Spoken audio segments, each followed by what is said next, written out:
Hello, Namaste. I am Shruti and this video is from Ashai NGO. It is for Group 1 which comprises of Monica, Sneha, Zaid, Zeba, Khushbu, Ravi, Jatin, Geeta, Kanchan and Lokesh. So we had started parts of speech in the previous video and हम उसी को continue करेंगे इस video में. ठीक है, तो ये थोड़ा सा रिकैप कर लेते हैं. पिछले वीडियो में हमने नाउन्स पढ़ा था, कॉमन नाउन्स, प्रॉपर नाउन्स पढ़ा था, उसमें प्रोनाउंस पढ़ा था जिसमें हमने possessive pronouns, reflexive pronouns, demonstrative pronouns, ये 3 पढ़ा था. ठीक है, सो अब हम स्टार्ट करेंगे रिलेटिव प्रोनाउंस से. अगला हमारा टॉपिक है प्रोनाउंस में रिलेटिव प्रोनाउंस. रिलेटिव की स्पेलिंग होती है RELATIVE, रिलेटिव प्रोनाउंस. ठीक है, तो हेडिंग डालो अपना, जहाँ पे आपने लास्ट एक्सरसाइज ख़त्म की थी उसके बाद ही अगला हेडिंग डालो. रिलेटिव प्रोनाउंस क्या होती है अब ये. ठीक है, these are words that relate to a noun preceding it. मतलब रिलेटिव प्रोनाउंस वो होती है जो रिलेटिव प्रोनाउंस के पहले कोई नाउन आता है. ठीक है, कोई संज्ञा आती है, तो इन संज्ञाओं को वो आने वाले नाउन प्रोनाउन के बाद जो फ्रेज़ है, फ्रेज़ मतलब इनकम्प्लीट सेंटेंस से जोड़ता है. ठीक है, जैसे हम एक एग्जांपल लेते हैं, I ate the cake that mother baked. मतलब मैंने वो केक खाया, एट मतलब खाना. I ate the cake that mother bake, bake मतलब बनाना. ठीक है, केक को बनाने को बेक कहते हैं. तो दैट जो है इसमें वो है रिलेटिव प्रोनाउन. क्यों? क्योंकि केक यहाँ पे नाउन है, संज्ञा है, चीज़ का नाम है. आई एट द केक दैट, तो इस वर्ड केक को, नाउन को दैट जो है जोड़ रहा है, जो कि मम्मी ने बनाया था. मैंने वो वाला केक खाया जो मम्मी ने बनाया था. तो दैट वो प्रोनाउन है जो केक को जोड़ रहा है इस फ्रेज से कि मम्मी ने बेक किया था, मदर हैड बेक्ड. ठीक है, तो सबसे पहले हम लिख लेंगे इसको. तो मैं आपको दिखा देती हूँ. आपको हेडिंग डालनी है रिलेटिव प्रोनाउंस, फिर आप लिखेंगे these are words that relate to. Relate मतलब किसी चीज़ को जोड़ना या किसी चीज़ को किसी चीज़ में संबंध दिखाना.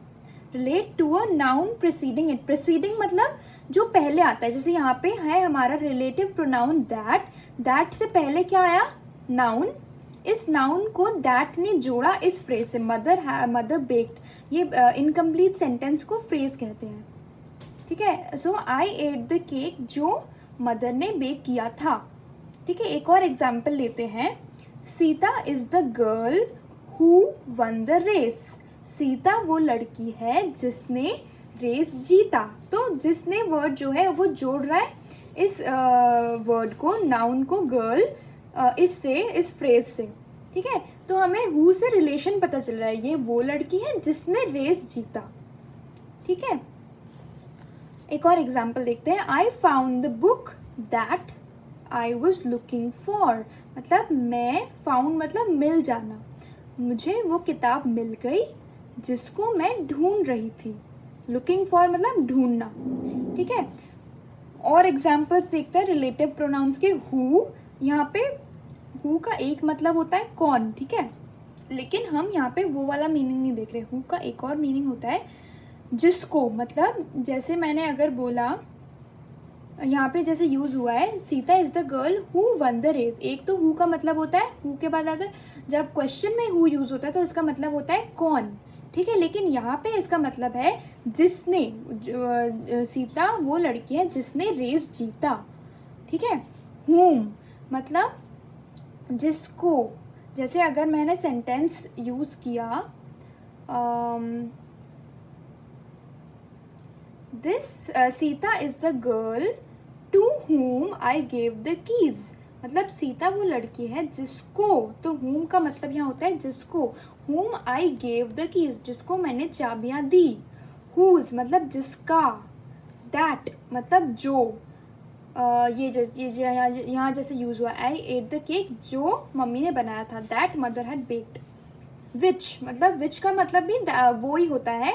दैट और विच कोई सा भी हम यूज़ कर सकते हैं। यहाँ हम विच भी यूज़ कर सकते हैं। I ate the cake which mother baked, ये विच भी सही रहेगा यहाँ पे, ठीक है। तो अब रिलेटिव प्रोनाउन समझ आ गया हमें। अब हम एक्सरसाइज देखेंगे एक, ठीक है। सो प्रैक्टिस करने के लिए हम एक्सरसाइज देखेंगे। एक्सरसाइज का पहला सेंटेंस देखो, I lost the ring dash you gifted me. मतलब लॉस्ट मतलब खो जाना, खो देना, रिंग मतलब अंगूठी, ठीक है। तो हम यहाँ पे नाउन को देखेंगे। यहाँ पे ये नाउन है, नाउन के बाद आएगा हमारा रिलेटिव प्रोनाउन, हमें प्रोनाउन यूज़ करना है। तो रिंग देखो, यहाँ पे हु किस लिए यूज़ होता है, इंसानों के लिए, हुम भी इंसान के लिए यूज़ होता है, हुज भी इंसान के लिए यूज़ होता है, दैट और विच ये दोनों चीज़ों के लिए यूज़ होते हैं, ठीक है। तो यहाँ पे रिंग क्या है, चीज़ है, तो हम क्या यूज़ करेंगे, दैट या तो विच। तो आंसर में दैट आएगा या तो विच आएगा। I lost the ring that you gifted me, मतलब मुझसे वो रिंग खो गई जो तुमने दी थी, ठीक है। अगला देखते हैं हम, he is the boy dash was hurt yesterday. Hurt मतलब चोट लग जाना। ही इज द बॉय वो लड़का है जिसे कल चोट लग गई थी, येस्टरडे मतलब कल, ठीक है। तो यहाँ पे बॉय, हम अगेन नाउन को देखेंगे, नाउन इसमें कौन सा है, बॉय, ठीक है। नाउन के ऊपर डिपेंड करेगा कि हम यहाँ पे फिल इन द ब्लैंक्स में कौन सा फिल करेंगे, ठीक है। तो इसमें देखो बॉय लड़का है, तो हम कौन सा यूज़ करेंगे, हु वॉज हर्ट येस्टरडे, जिसको कल चोट लगी थी। He is the boy who was hurt yesterday, ठीक है। चलो अगला देखते हैं, she is the girl dash I call today. वो लड़की है जिससे मैंने आज बात की, जैसे जिसको मैंने आज बुलाया था या कॉल क्या मतलब फ़ोन पे बात की थी जिससे, ठीक है। शी इज़ द गर्ल, यहाँ पे क्या आएगा, जिसको मैंने बुलाया था या जिसको मैंने कॉल किया था, ठीक है। तो जिसको का क्या, अगेन हम नाउन को देखेंगे। नाउन इसमें क्या है, लड़की, तो दैट और विच तो आएगा ही नहीं, क्योंकि दैट और विच चीज़ों के लिए यूज़ होता है। बचा ये तीन, ठीक है। तो जिसको का मतलब होता है हुम, तुम्हें चाहिए ना अगर, तो ये सब तुम ब्रैकेट में लिख दो। हु मतलब हुज मतलब जिसका, हु मतलब जिसको, और हु मतलब जो, ठीक है। तो ये लिख सकते हो तुम अपनी कॉपी में अपने रेफरेंस के लिए। तो वो लड़की है जिसको मैंने कॉल किया था, तो whom I called yesterday, ठीक है। चलो next, he is the boy dash parents came to school. यहाँ पे अगेन हम नाउन देखेंगे। रिलेटिव प्रोनाउन से पहले क्या आता है, नाउन। नाउन क्या है, बॉय, बॉय लड़का है और इंसान है, मतलब चीज़ नहीं है, तो दैट और विच फिर से नहीं आएगा, इन तीनों में से कोई आएगा। अब हमें क्या चाहिए, जिसके माता पिता आए थे, ठीक है। केम मतलब आना। ही इज़ द बॉय, वो लड़का है जिसके माता पिता कल स्कूल आए थे, कल नहीं, जिसके माता पिता स्कूल आए थे। तो जिसके के लिए क्या वर्ड होता है, हुज मतलब जिसके या जिसका, तो हम यहाँ पे यूज़ करेंगे whose parents came to school. तो मैं आंसर्स यहाँ लिख देती हूँ, तुम लोग भी अपनी अपनी कॉपी में पॉज करके सारे एक्सरसाइज के क्वेश्चंस भी नोट करो और आंसर्स भी लिख लेना, ठीक है। I lost the ring that या विच, ठीक है। ही is the boy who was hurt yesterday. She is the girl whom, जिसको, ये भी लिख लेना, whom का मतलब होता है जिसको और whose का मतलब होता है जिसका या जिसके। He is the boy whose parents came to school, ठीक है। अब ये छोटा सा तुम्हारे लिए नहीं, होमवर्क से पहले हम देख लेते हैं एक और आखिरी टाइप के प्रोनाउंस। ये होते हैं रिलेटिव प्रोनाउंस। हो गया, समझ आया सबको। अगर कोई डाउट है फिर से, तो हम डाउट्स को लॉकडाउन के बाद ही देख सकते हैं, ठीक है। तो लॉकडाउन के बाद डाउट्स क्लियर कर दूंगी मैं। तो अगला है हमारे इंटरोगेटिव प्रोनाउंस। इंटरोगेटिव की स्पेलिंग होती है INTERROGATIVE, इंटरोगेटिव। इंटरोगेटिव जो है वर्ड वो इंटरोगेट से आया है। इंटरोगेट मतलब पूछना, क्वेश्चन करना, ठीक है। तो इंटरोगेटिव प्रोनाउंस वो वर्ड्स हैं जो क्वेश्चन पूछने के लिए यूज़ किए जाते हैं, ठीक है। तो हम क्वेश्चन पूछने के लिए कौन से वर्ड्स यूज़ करते हैं? हु, कौन, जैसे हमने पहले बताया। हु मतलब हमने यहाँ पे लिखा था जो, लेकिन हु का एक और मतलब होता है कौन, हु। वॉट मतलब क्या, वॉट जो है वो चीज़ों के लिए यूज़ होता है, हु जो है इंसानों के लिए यूज़ होता है, ठीक है। हुज मतलब किसके या किसका। विच मतलब कौन सा, विच अगेन चीज़ों के लिए यूज़ होता है। हुज जो है वो लोगों के लिए यूज़ होता है। हुम मतलब किसको, ठीक है। तो हम ये लिख लेंगे इंटरोगेटिव प्रोनाउंस। अगला हेडिंग डालो, स्पेलिंग यहाँ लिखी हुई है, स्पेलिंग ध्यान से उतारना। Interrogative pronouns, pronouns used for asking questions. इसको आप पॉज करके लिख सकते हो आराम से, ठीक है। एग्जाम्पल्स में हु मतलब कौन, वॉट मतलब क्या, चीज़ों के लिए, ये इंसानों के लिए यूज़ होता है। हुज मतलब किसका या किसके, लोगों के लिए यूज़ होता है। विच ये चीज़ों के लिए यूज़ होता है, मतलब कौन सा। और हुम मतलब किसको, लोगों के लिए यूज़ होता है, चीज़ों के लिए नहीं, ठीक है।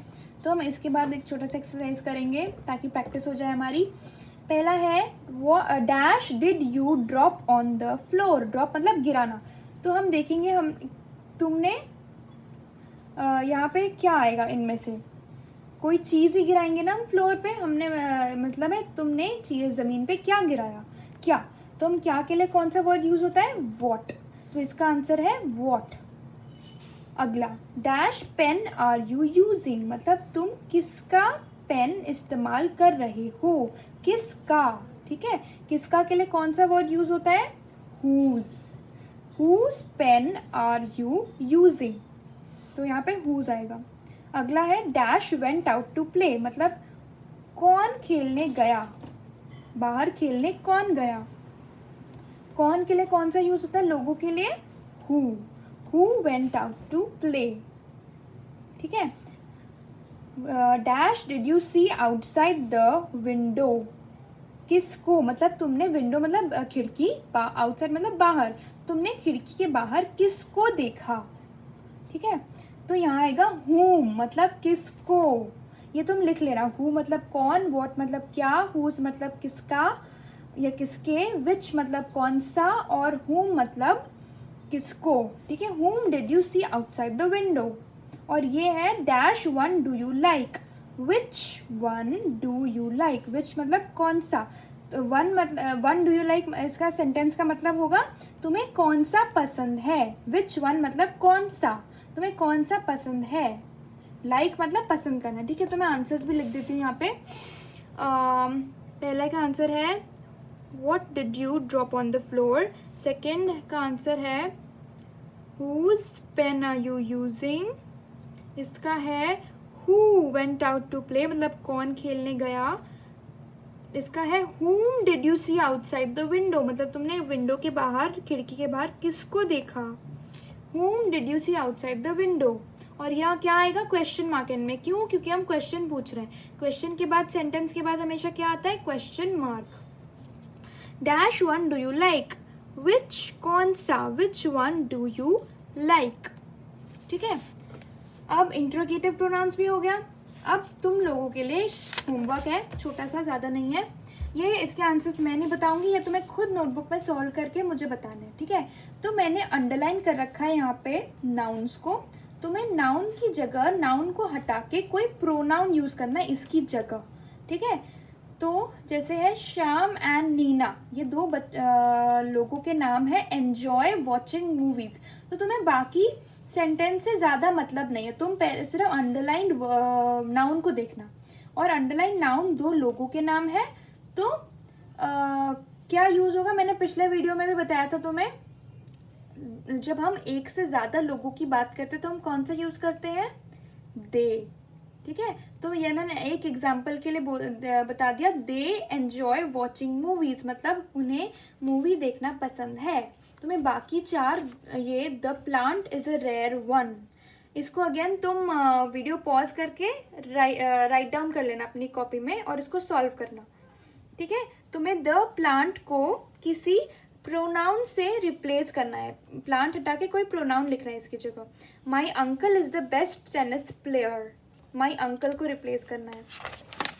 अगला है the monkey is trying to catch the mango है, ठीक है, ये ध्यान देना, मैंगो है ये, मैंगो फ्रॉम सीमा। इसमें तुम्हारे पास दो नाउन्स है, एक ये, इन दोनों को तुम्हें रिप्लेस करना है प्रोनाउन से, ठीक है। अगला देखो, Raghav cooked food for Raghav's brother. यहाँ हमने पिछले वीडियो में बात की थी रिफ्लेक्सिव प्रोनाउंस की, यहाँ एक हिंट दे देती हूँ मैं, रिफ्लेक्सिव प्रोनाउन यूज होगा, ठीक है। तुम रिफ्लेक्सिव वीडियोस रिवाइज करना और फिर इसको सॉल्व करना कौन सा वाला आएगा। Sita saw Sita in the mirror, मतलब उसने खुद को आईने में देखा। अगेन इसमें भी हिंट दे देती हूँ, रिफ्लेक्सिव प्रोनाउन यूज होगा। इसको सॉल्व करना और फिर लॉकडाउन के बाद मैं चेक करूँगी, ठीक है। तो ये 6 सिर्फ वो है, वो तुम मुझे होमवर्क करके दिखाना। चलो, प्रोनाउंस हमारा कंप्लीट होता है, तो हम आते हैं अगले पार्ट ऑफ स्पीच में। अगला पार्ट ऑफ स्पीच हमारा थर्ड है वर्ब्स। वर्ब्स भी हम सब ने पहले भी पढ़ा है। वर्ब्स का मतलब, वर्ब्स को हिंदी में कहते हैं, वर्ब्स को हिंदी में क्या कहते हैं याद यार मुझे, एक second. Verbs are action verbs, ठीक, एक्शन वर्ड्स, ठीक है, जो भी हम करते हैं, ठीक है, उसको कहते हैं वर्ब्स, ठीक है। वर्ब्स इन हिंदी कार्य, क्रियात्मक शब्द। वर्ब्स को हिंदी में क्रिया कहते हैं, राइट। तो एग्जाम्पल्स के लिए, प्ले मतलब खेलना, वर्क मतलब काम करना, ड्रिंक मतलब पीना, लाफ हंसना, ड्राइव गाड़ी चलाना, ठीक है। तो जब भी हम कोई काम कर रहे हैं, कोई भी एक्शन कर रहे हैं, तो हम वर्ब्स का यूज़ करते हैं। वर्ब्स की स्पेलिंग क्या होती है? VERBS, verbs, okay. हम इसको भी लिख लेंगे पहले, सबसे पहले हेडिंग आप डालोगे ऐसे, वर्ब्स, थर्ड वाला नंबर पे, थर्ड पार्ट ऑफ स्पीच है verbs. Verbs are action words, examples play, work, drink, laugh and drive, ठीक है। तो अगला हम वर्ब्स का एक टाइप होता है हेल्पिंग वर्ब्स। कुछ वर्ब्स को हम हेल्पिंग वर्ब्स कहते हैं। हेल्पिंग का क्या मतलब होता है? मदद करना, ठीक है। और हेल्पिंग वर्ब्स को ही कहते हैं ऑक्सिलरी वर्ब्स। ऑक्सिलरी भी थोड़ा डिफिकल्ट वर्ड है तुम्हारे लिए, auxiliary, AUXILIARY, auxiliary verbs. Helping words को ही कहते हैं ऑक्सिलरी वर्ब्स, ठीक है। क्या होता है ये ऑक्सिलरी वर्ब्स या हेल्पिंग वर्ब्स जो होते हैं, वो हमारे मेन वर्ब्स को हेल्प करते हैं और मेन वर्ब्स के पहले आते हैं। जैसे मैंने बोला I am playing, मैं खेल रही हूँ, तो am का मतलब, am जो है यहाँ पे, play हमारा हो गया वर्ब, मेन वर्ब खेलना, और am जो है मतलब मैं खेल रही हूँ मतलब am, तो am हो गया हमारा हेल्पिंग वर्ब, ठीक है। सो अगर एक और एग्जाम्पल लेते हैं, I can do my work, मैं अपना काम कर सकती हूँ। सो do is the main verb, करना, और can हो गया हमारा हेल्पिंग वर्ब या ऑक्सिलरी वर्ब। can मतलब कर सकती हूँ, जो हम कर सकते हैं तब हम can यूज़ करते हैं, मैं कर सकती हूँ, ठीक है। एक और एग्जाम्पल लेते हैं,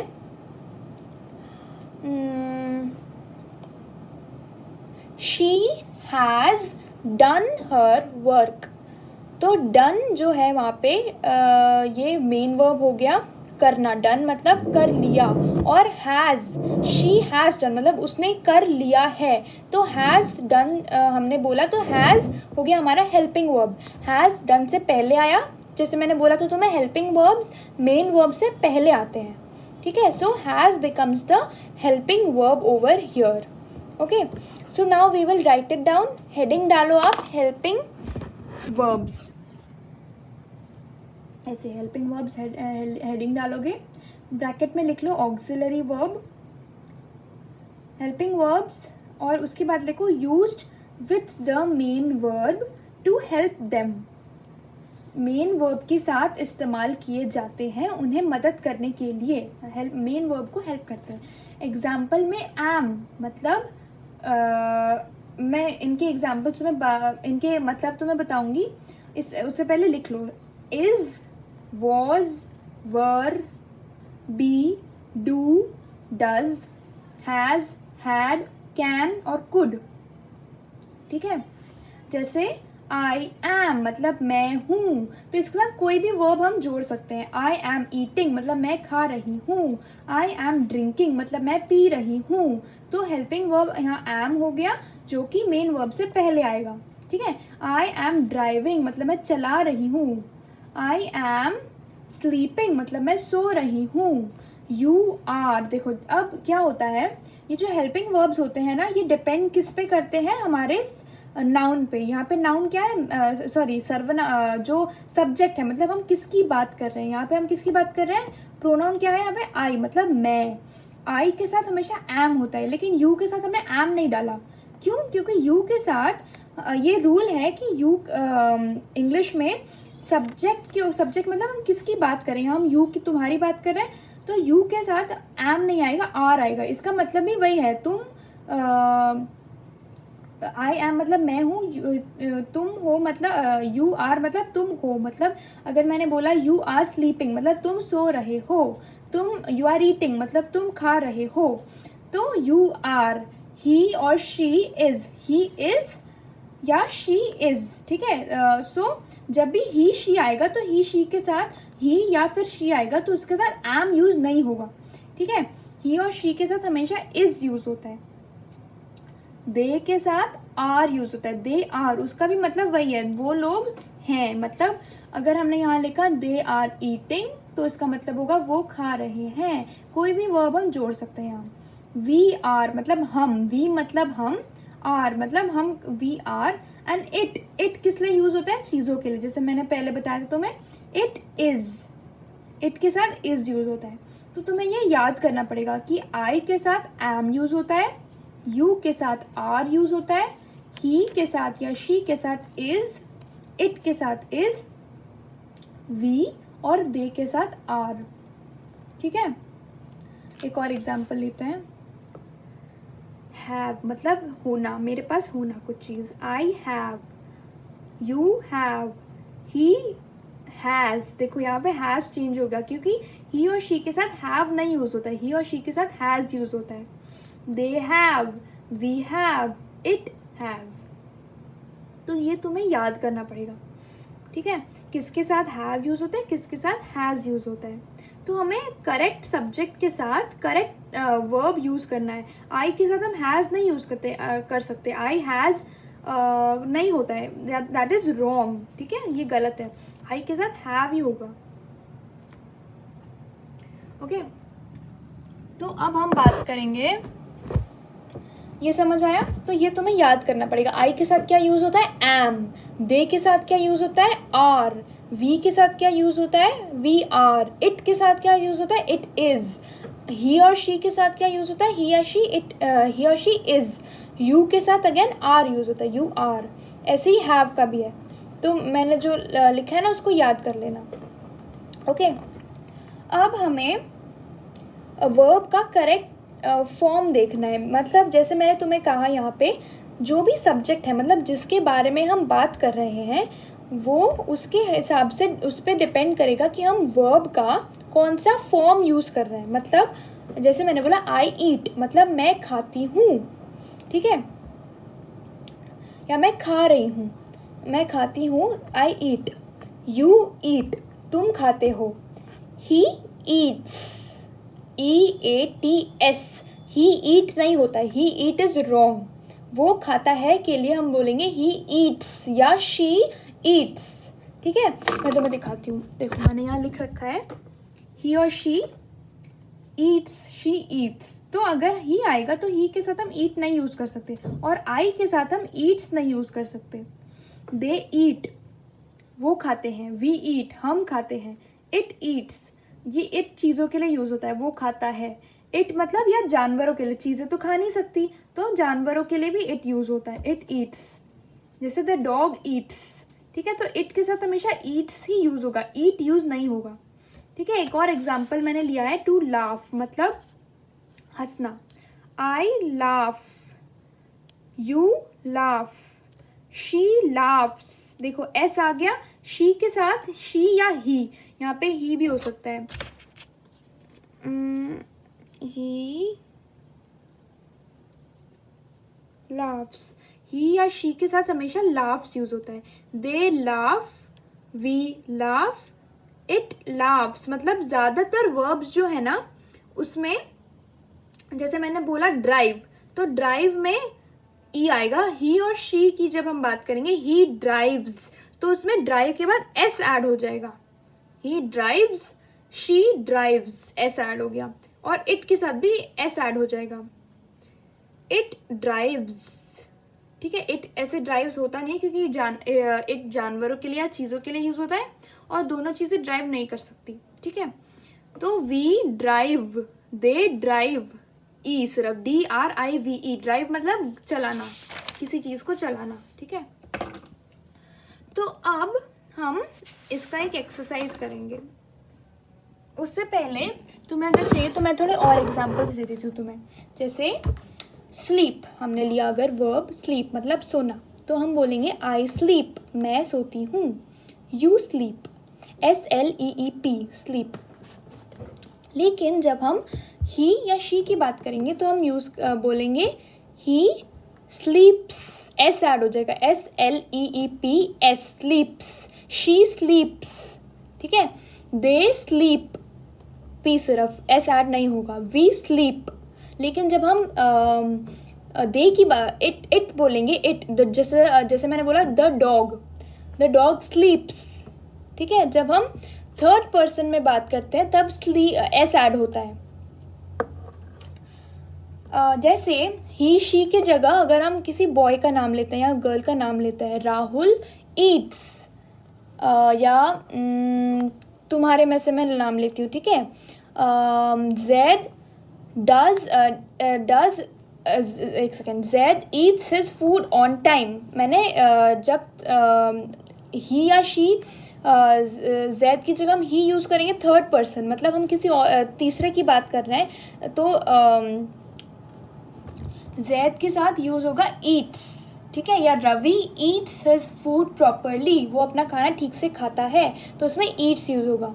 अगर मैंने बोला आई ईट, यू ईट, लेकिन ही या शी की जगह पे जब कोई तीसरे की बात करते हैं हम, जैसे मैंने बोला मोनिका स्लीप्स ऑन टाइम।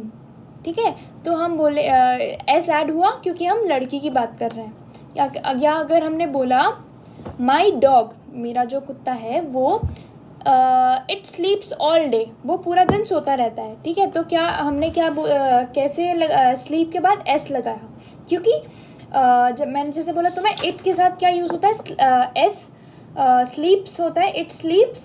तो वैसे ही इट किस लिए यूज़ होता है, हमने इट को किसकी जगह डाला था, डॉग की जगह हमने इट यूज़ किया था। तो डॉग में भी जब हम तीसरे पर्सन की बात करेंगे तो इसमें द डॉग स्लीप्स ऐसे होगा। ठीक है, एक और एग्जांपल लेते हैं।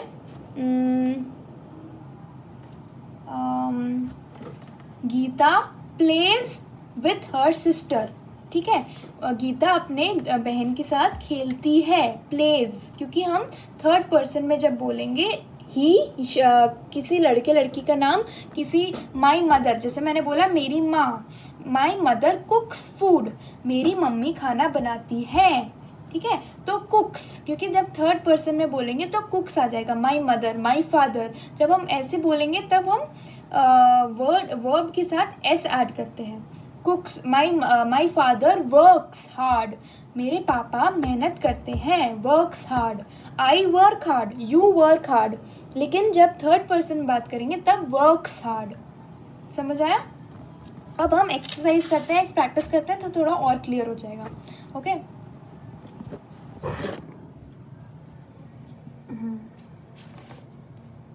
फर्स्ट वाला देखो, you dash done your work very well. तुम्हें इसमें हैव या हैज़, इन दोनों ऑप्शंस में से कोई एक चूज करना है। मैंने तुम्हें यहाँ भी बताया था ना, आई के साथ हैव यूज होता है, यू के साथ हैव यूज होता है। तो यहाँ पे आंसर क्या होगा, you have done your work very well. तो हमें बाकी सेंटेंस से हमें कोई मतलब नहीं है, यहाँ पे हमें सिर्फ सब्जेक्ट देखना है, हम किसकी बात कर रहे हैं। ठीक है, हम यू बोल रहे हैं, तुम, सेकेंड पर्सन, मतलब हम यू के साथ हमेशा हैव आता है, यू हैव। सेंटेंस का मतलब हुआ तुमने अपना काम बहुत अच्छे से किया है। ठीक है, तीसरा देखो, सेकेंड देखो, व्हेन ही डैश, तो हम यहाँ किसकी बात कर रहे हैं, ही, थर्ड पर्सन, उस लड़के की बात कर रहे हैं। ही गो या गोज, मैंने क्या बोला था, जब थर्ड पर्सन यूज होता है तब हम एस डालते हैं। तो इसका आंसर क्या होगा, when he goes to the market he will buy toys. ठीक है, इस सेंटेंस का मतलब हुआ जब वो बाजार जाएगा तब वो खिलौने खरीदेगा। तो हमारा यहाँ आंसर क्या होगा, when he goes to the market. ठीक है, सेकेंड, यू शुड, यू, ठीक है, हम यहाँ किसकी बात कर रहे हैं, second person, you. You should tell या टेल्स, कौन सा यूज होगा, सेकेंड, यू के साथ क्या होता है, टेल। ठीक है, इसका आंसर होगा you should tell your sister to keep quiet. देखो इस फोर्थ वाला देखो, माई पेरेंट्स, यहाँ हम फिर से थर्ड पर्सन में बोल रहे हैं, माई पेरेंट्स। पेरेंट्स के साथ क्या यूज होगा, my parents teach me to speak properly. अच्छा, अब देखो मैंने बोला था तुम्हें माई पेरेंट्स क्या है, माई पेरेंट्स की जगह हम अगर प्रोनाउन लगाते तो क्या, कौन सा लगाते, दे, है ना। माई पेरेंट्स की जगह अगर हमें प्रोनाउन लगाना होता तो हम कौन सा यूज करते, दे। तो दे के साथ कौन सा दे के साथ ये वाला देखो, दे के साथ कौन एस नहीं ऐड होता है, इसीलिए हम यहाँ पे भी, क्योंकि वो प्लूरल है, थर्ड पर्सन तो है लेकिन प्लूरल है, थर्ड पर्सन प्लूरल में टीच आएगा, एस नहीं ऐड होगा। अगर होता माई मदर या माई फादर तो वो सिंगुलर पर्सन है, थर्ड पर्सन है लेकिन सिंगुलर है, तो हम टीचर्स बोलते, माई फादर टीचर्स मी। लेकिन हम जब बहुत दे बोलते हैं, माई पेरेंट्स के साथ टीच आएगा, my parents teach me to speak properly, politely. ठीक है, Suhas's pet dog dash at everyone, bark या बार्क्स, बार्क का मतलब होता है भौंकना। ठीक है, तो Suhas's pet dog bark at everybody या बार्क्स एट एवरीबडी, कौन सा, सोहास पेट डॉग। देखो इसमें नाउन क्या है, डॉग, डॉग की बात कर रहे हैं। डॉग हमें इसमें दो चीजें देखनी है, एक तो सिंगुलर है कि प्लूरल है, सिंगुलर है।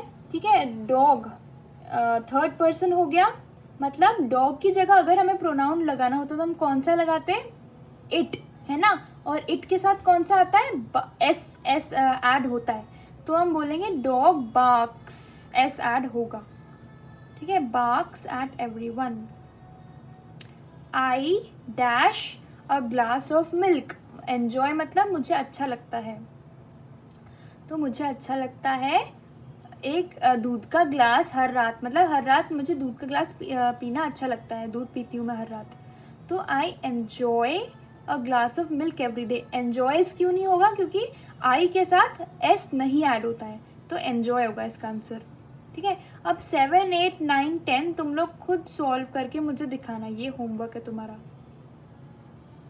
ओके, इतना मैंने डिस्कस कर लिया, इसको तुम खुद ट्राई करो, अगर तुम्हें आता है वेरी गुड, अगर नहीं आता है, रॉन्ग होता है तब भी ट्राई करना, अगर रॉन्ग होगा तो हम फिर से ठीक कर लेंगे छुट्टियों के बाद। ओके, इसकी आंसर तुम्हें चाहिए तो मैं लिख देती हूँ तुम्हारे लिए। You have, when he goes, you should tell, my parents teach, Suhas pet dog barks, I enjoy। और ये बाकी तुम्हें, अच्छा एक ये रह गया, my father also dash it. अब देखो माई फादर भी हम थर्ड पर्सन में बोल रहे हैं, तीसरे किसी दूसरे की बात कर रहे हैं, और फादर सिंगुलर भी है, अगर प्लूरल होता तो हम लव्स यूज़ करते हैं। क्यों? क्योंकि अगर प्लूरल होता तो क्या बन जाता ये दे वाला, लेकिन ये है ही। माई फादर की जगह हम प्रोनाउन अगर हम प्रोनाउन लगाते तो क्या होता वो ही ऑल्सो। ठीक है, तो माई फादर थर्ड पर्सन में सिंगुलर के time my father loves it. ठीक है,